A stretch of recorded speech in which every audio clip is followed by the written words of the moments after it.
guys ang CR. Pag nakaano na siya, nakalagay na lang tapos naka-partition.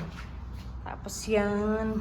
Ito yung bagong view guys ng salon namin na lumipat kasi kami.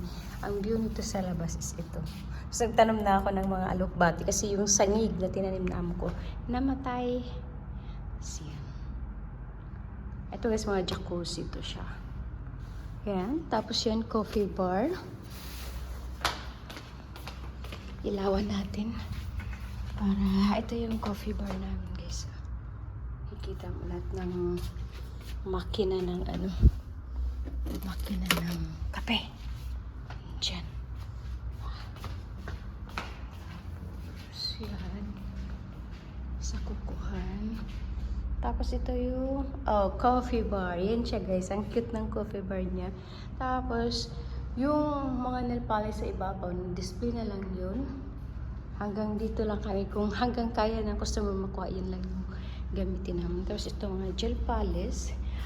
Yung espasyo ng hagdanan, siya yung ginawa ng coffee bar. Continuation dito sa mga sabitan ng polish. Tapos yan. Cute, diba? Tapos ito yung reception.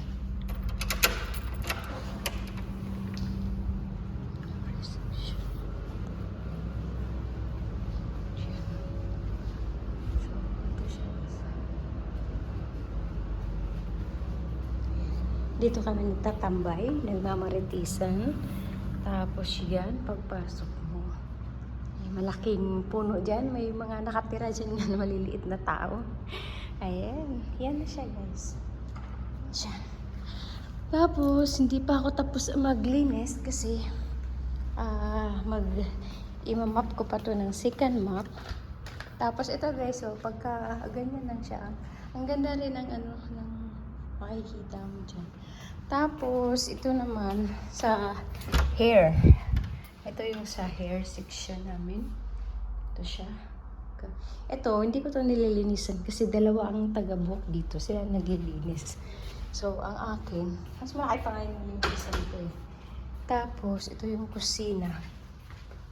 Diyan kami kumakain. Diyan kami nagmamarites. Tapos, ito, ano yan? Yan. Tapos, isang CR ulit.